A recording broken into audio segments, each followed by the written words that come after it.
Good morning and welcome to path of evolution. આપણે આગળની વખતે 5 તત્વોની વાત કરી. જગતની અંદર એક જ પરમાત્માની લીલા છે, પણ એ લીલાની અંદર જે આત્મા છે, જે પરમાત્મા છે, એ પોતે એની પોતાની પ્રકૃતિમાં ગેમ રમી રહ્યો છે, અને એ પ્રકૃતિના આધારે એના અલગ અલગ નામ છે, એની અલગ અલગ ઉપાધિ છે, એના અલગ અલગ વિકાર છે. પુરુષને પ્રકૃતિની ઉપાધિ છે, ઈશ્વરને માયાની ઉપાધિ છે, શિવને શક્તિની ઉપાધિ છે, જીવને અવિદ્યાની ઉપાધિ છે.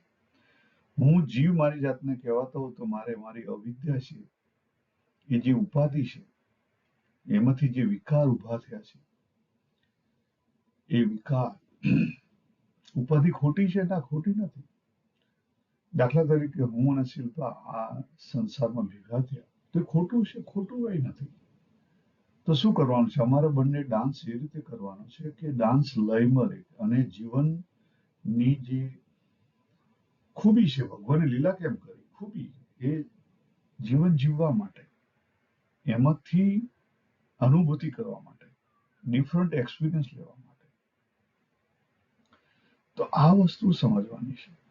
આજે દાખલા તરીકે અત્યારે સવારે આપણે ઉઠ્યા તો કેવી રીતે ઉઠ્યા? આપણે જોયું હતું કે પ્રકૃતિએ આખો લય ઉભો કર્યો છે. પ્રકૃતિની અંદર લય છે. જેવો સૂર્ય આવ્યો, બધા વૃક્ષો, બધી ઝાડી, એની અંદર ગુણોનું પરિવર્તન થવા માંડ્યું, અને એ જાગ્યા. પછી પશુ પક્ષી બધે એની અંદર ગુણોનું પરિવર્તન થવા માંડ્યું, એ જાગ્યા. અને આપણે આપણી અંદર પણ ગુણોનું પરિવર્તન થવા માંડ્યું, એટલે આપણે જાગ્યા. આપણને કોઈ જગાડ્યા ના, નથી જગાડ્યા. તમે એલાર્મ મૂક્યા વગર સુઈ જાઓ. હવે પહેલા કયા એલાર્મ હતા? અને અત્યારે દાખલે હું શું કદી એલાર્મ વાપરતો નથી, કઈ જરૂર પણ નહીં. ખ્યાલ? એટલે આજે જીવ છે એને સમજવાનો પ્રયત્ન કરીશું.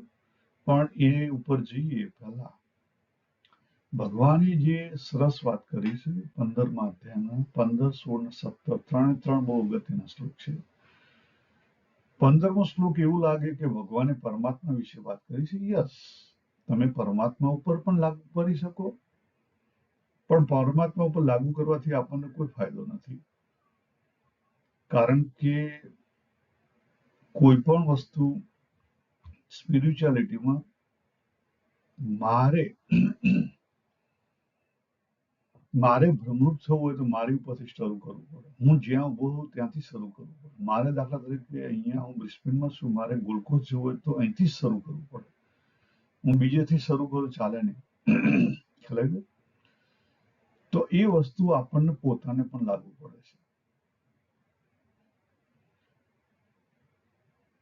કે મારી અંદર હું રહેલો છું.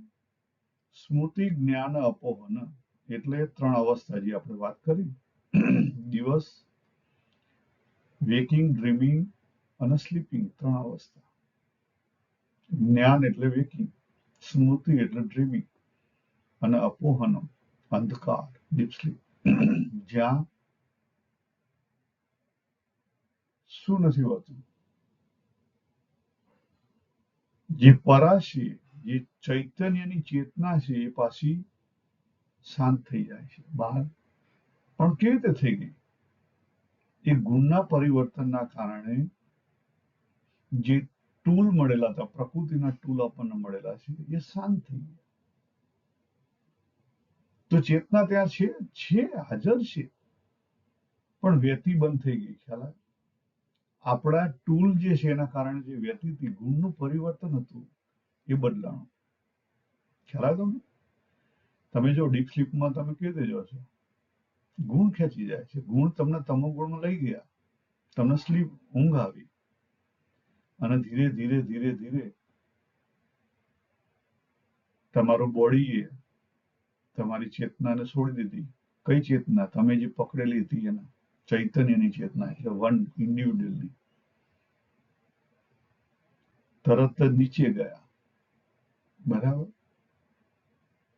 પછી માઇન્ડે છોડી દીધી. મનની અંદર જ્યાં સુધી હતી ત્યાં સુધી સપના આવતા હતા, મનને પણ છોડી દીધું. સબકોન્શિયસ થી સમજ જતા રહ્યા, ડીપ અનકોન્શિયસમાં જતા રહ્યા. એટલે આપણા પ્રકૃતિના આપણા પોતાના તત્વો છે વિરામ પામી ગયા અને આપણે ડીપ સ્લીપમાં જતા રહ્યા. તો ત્યાં કોણ હેન્ડલ કરે છે? ત્યાં આપણી ચેતના હેન્ડલ કરે છે, પણ કઈ જગ્યાએ ઉભેલી છે? જીવ લેવલે ઉભેલી છે, ડીપમાં. એટલા માટે જ કહેવાય છે કે આપણી ડીપ સ્લીપ અને કૂતરા બિલાડા ગાય ભેંસની ડીપ સ્લીપ એક સરખી જ છે. કારણ કે આપણે બધા વખતે કેવા હોઈએ? સમષ્ટિ જીવ હોઈએ. કેવા હોઈએ? સમષ્ટિ જીવ. તમે જાગ્રતમાં સમષ્ટિ જીવ બની શકો? યસ, બની શકો. અને એનું નામ જ્ઞાની પુરુષ, મુક્ત, ગુણાતીત. જાગ્રતમાં સમષ્ટિ જીવ તરીકે તમે વર્તો, એનું નામ ગુણાતીત પુરુષ. ભગવાને 16મા શ્લોકમાં અને 17મા શ્લોકમાં મળીને 3 પુરુષની વાત કરી. એક ક્ષર પુરુષ નામ આપ્યું, બીજો અક્ષર પુરુષ નામ આપ્યું અને ત્રીજો ઉત્તમ પુરુષ નામ આપ્યું. યાદ રાખો, ક્ષર પુરુષ એટલે દાખલા તરીકે હું અત્યારે જીવ તરીકે છું અને મેં પ્રકૃતિ ઉઠી છે, મેં મારું જગત ધારણ કરેલું છે. એના કારણે હું અનેકતામાં ડિવાઈડ થઈ ગયેલો છું. મારી પર્સનલ, જો અહીંયા બતાવેલું છે ને, બાબુનો જીવ તરીકે, ત્યાંથી બુદ્ધિ આવી, મન આવ્યું, ચિત્ત આવ્યું, ખ્યાલ, સેન્સીસ આવી, બોડી આવી, આ બધું આની અંદર હું ડિવાઈડ થઈ ગયેલો છું અનેકતામાં. અને વર્તે છે કોણ? ખબર નહીં, આમાંથી કોઈ એક વર્તે છે, પણ મુખ્યત્વે કોણ વર્તે છે? તો પ્રકૃતિ વર્તે છે. મારી પોતાની પ્રકૃતિ કામ કરી લે છે. ભગવાને 3જા અધ્યાયના 27મા શ્લોકમાં વાત કરી. પ્રકૃતિનું કામ પ્રકૃતિના ગુણો દ્વારા પ્રકૃતિમાં થઈ રહ્યું છે અને અહંકાર વિમૂઢા કર્તા ઇતિ અહં મન્યતે. અહંકારથી ભરેલો એવો આ જે જીવ છે એવું માને છે કે આ મેં કર્યું. તમે ભાષણ કર્યું સાહેબ, તમે શ્વાસ લીધા, શું કર્યું તમે? ખ્યાલ? અને અત્યારે હું જાગરણ કદાચ બોલી રહ્યો છું તો કદાચ મારા બુદ્ધિના સ્ટેન્ડિંગ પોઈન્ટ ઉપરથી બોલી રહ્યો છું. ક્યાંથી? બુદ્ધિના સ્ટેન્ડિંગ પોઈન્ટ હું બોલું છું. ખ્યાલ? પણ બુદ્ધિ કોણ છે? બુદ્ધિ પ્રકૃતિનું એક તત્વ છે. 8 તત્વની વાત કરી ભગવાને ભગવદ ગીતાની અંદર 7મા અધ્યાયમાં. પંચ મહાભૂત અને મન, બુદ્ધિ, અહંકાર.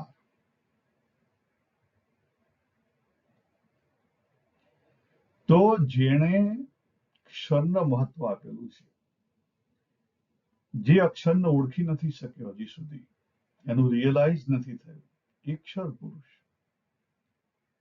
તો અક્ષરમાં શું ફેર પડે? કશું જ નહીં, એનું એ જ શરીરધારી. જેણે અક્ષર તત્વને ઓળખી લીધું, અંદર એનું, પછી જ્યાં સુધી શરીર છે ત્યાં સુધી એ પ્લે કરશે. ખ્યાલ? કુટસ્થ જે અચળ તત્વ છે અંદર, એને ઓળખી લીધું તો એ થઈ ગયો. તો એક જ લાઈફની અંદર તમે ક્ષર પુરુષમાંથી અક્ષર પુરુષમાં જઈ શકો. એનું નામ તો પાથ ઓફ ઇવોલ્યુશન. અને જ્યાં સુધી ખરેખર બોડીના વિકાર છે ત્યાં સુધી તમે ઉત્તમ પુરુષ ના કહી શકાય, કારણ કે તમે દેહ ધારણ કરેલો છે ખરેખર.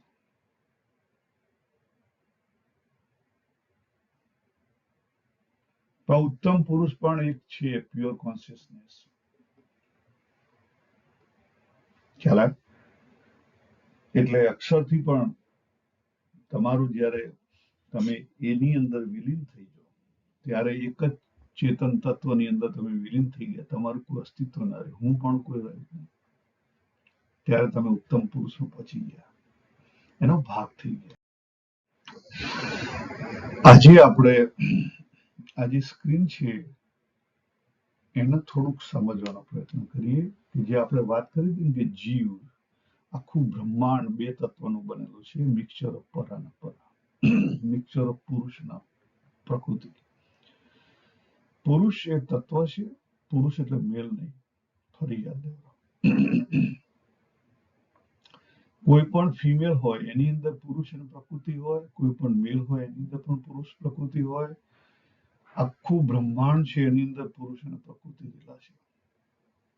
તમે કહેશો કે આ દિવાલ છે, રિટર્નિંગ વોલ છે, એની અંદર પણ.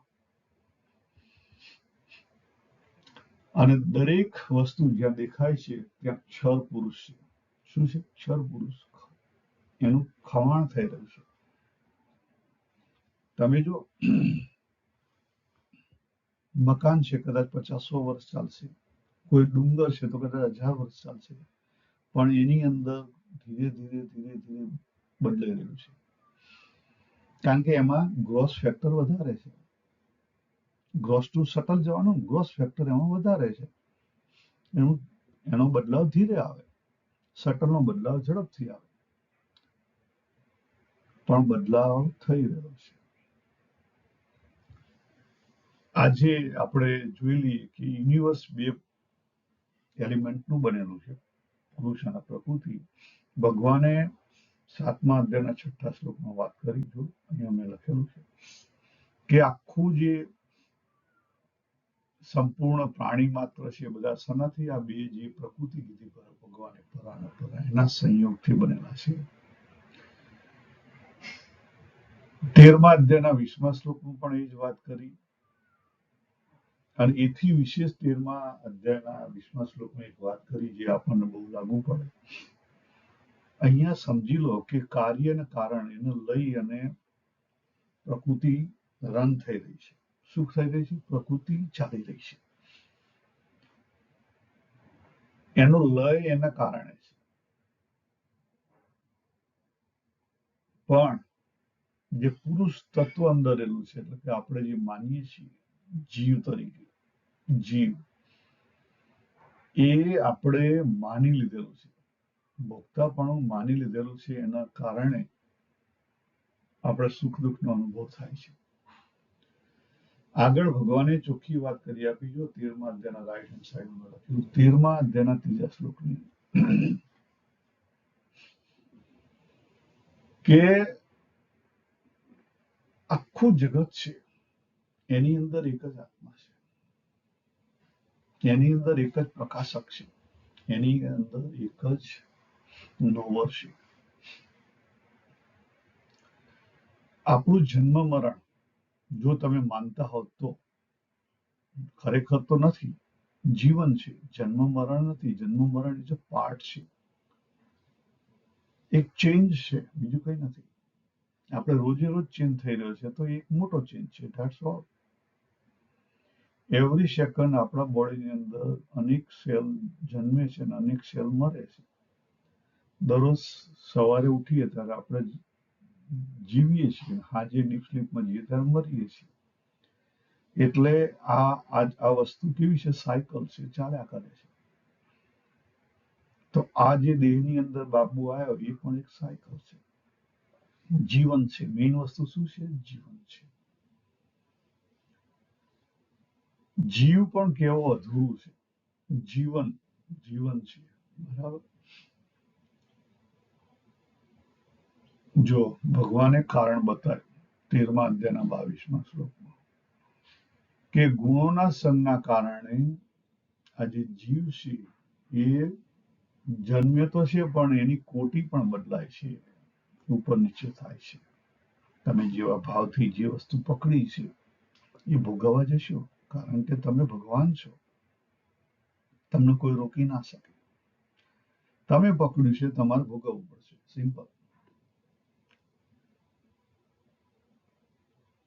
આગળ ભગવાને 13મા અધ્યાયના 27મા શ્લોકમાં પણ એ જ વાત કરી દીધી કે આ બધું જે કંઈ સ્થાવર અને જંગમ, જો બંને શબ્દ વાપરેલા, એટલે મેં તમને વાત કરી ડુંગરની, આવી ગયું. એ બધું શેમાંથી બનેલું છે? આ બે તત્વોથી બનેલું છે. સંયોગ. એટલે આજે આપણે શું જોયું? આજે આપણે ખાલી એક જ વસ્તુ નક્કી કરી કે દરેકની અંદર જે નોવર છે એક જ છે, અલ્ટિમેટ નોવર. હા, બાકી તો બધા આપણા બદલાય છે. આ જે વચ્ચે બતાવ્યું આ જીવ છે. જીવની અંદર દેહ, દેહ પછી ઇન્દ્રિયો, પછી હું પણ. હું એટલે હું પણ, જેને તમે અહંકાર બી કહી શકો, જે કહી શકો, બાબુ. પછી ચિત્ત, પછી મન, પછી બુદ્ધિ, અને પછી જીવાત્મા. બાબુની અંદર એટલે દરેક જીવની અંદર આટલી વસ્તુ રહેલી છે. આ સ્થૂળ ટુ સટલ થયા, આ દરેકની હૈરાજી છે.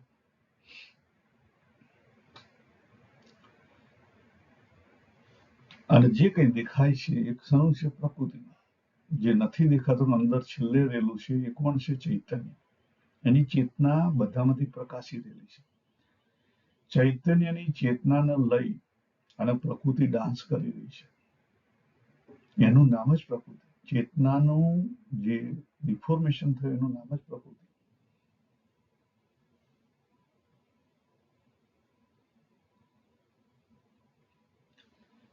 એટલે જીવન એ મોટા સંદર્ભમાં છે. આપણે આપણો નાનો સંદર્ભમાંથી મોટા સંદર્ભમાં જવાનું છે.